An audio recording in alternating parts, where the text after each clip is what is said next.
শহীদ আসাদের ৫৬তম মৃত্যুবার্ষিকী আজ। ১৯৬৯ সালের এই দিনে ঐতিহাসিক ১১ দফা আন্দোলনে হরতাল চলাকালে পুলিশের গুলিতে নিহত হন তিনি। সকালে ঢাকা মেডিকেল কলেজ গেটে তার স্মৃতিস্তম্ভে শ্রদ্ধা জানাতে গিয়ে তার সহযোদ্ধারা বলেন, শহীদ আসাদের আত্মত্যাগের প্রাথমিক বিজয় অর্জিত হলেও অন্তর্নিহিত আকাঙ্ক্ষা এখনো বাস্তবায়ন হয়নি। আর অন্তর্বর্তী সরকার দ্রুত নির্বাচিত সরকারের কাছে ক্ষমতা হস্তান্তর করে জনগণের সরকার প্রতিষ্ঠা করলেই শহীদ আসাদের স্বপ্ন বাস্তবায়ন হবে বলে মনে করেন বিএনপি চেয়ারপারসনের উপদেষ্টা আমানুল্লাহ আমান। বিস্তারিত জানাচ্ছেন মামুন আব্দুল্লাহ। কিছু আত্মত্যাগ আন্দোলনের পথ সুগম করে, পথ দেখায় জনতার অভ্যুত্থানের। তেমনি এক বিপ্লবীর নাম শহীদ আসাদ।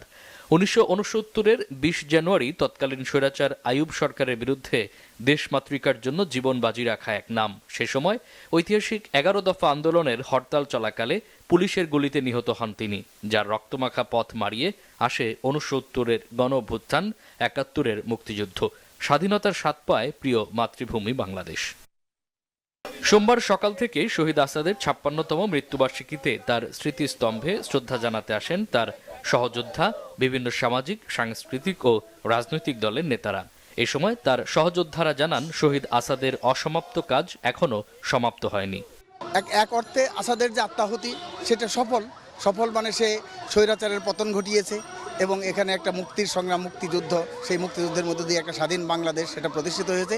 কিন্তু তার যে অন্তর্নিহিত আকাঙ্ক্ষা, চেতনা, যেটা হলো শোষণ মুক্তির চেতনা, মানুষের যে অধিকার প্রতিষ্ঠার চেতনা, যে অন্ন, বস্ত্র, শিক্ষা, চিকিৎসা, বাসস্থান, কাজ, মানুষের যে মৌলিক গণতান্ত্রিক অধিকার, সেই অধিকার যে প্রতিষ্ঠা, সেই প্রতিষ্ঠা আজও ৫৩-৫৪ বছরে স্বাধীন বাংলাদেশে হয় নাই। গত ১৫ বছরে ফ্যাসিস্ট হাসিনার আমলে আসাদের চেতনার স্বপ্নভঙ্গ হয়েছে উল্লেখ করে তার পরিবারের সদস্যরা জানান, ২৪-এর বৈষম্য বিরোধী ছাত্র আন্দোলনই আসাদের চেতনা। নতুন প্রজন্মের কাছে আসাদকে তুলে ধরতে পাঠ্যপুস্তকে তার স্থান চান তারা।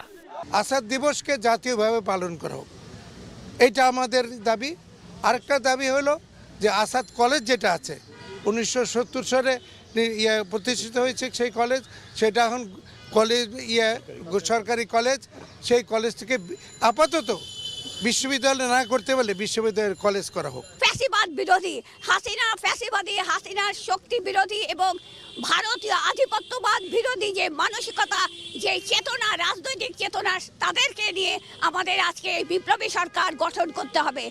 শহীদ আসাদের স্মৃতিস্তম্ভে ফুল দেয় বাংলাদেশ জাতীয়তাবাদী দল বিএনপি। এ সময় শহীদ আসাদের স্বপ্ন বাস্তবায়নে বিএনপি কাজ করবে বলে জানান বিএনপির চেয়ারপারসনের উপদেষ্টা আমানুল্লাহ আমান।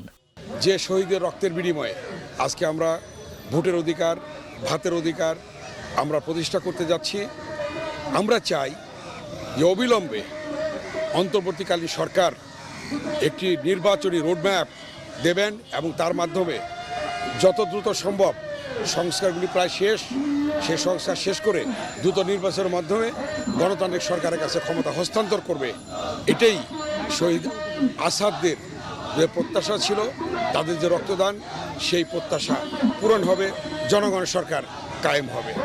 মানুষের মৌলিক অধিকার পূরণে শহীদ আসাদের চেতনা কাজে লাগাতে সবাইকে ঐক্যবদ্ধ হওয়ার আহ্বান জানান শ্রদ্ধা জানাতে আসা জনতা। মামুন আব্দুল্লাহ, বাংলা ভিশন, ঢাকা।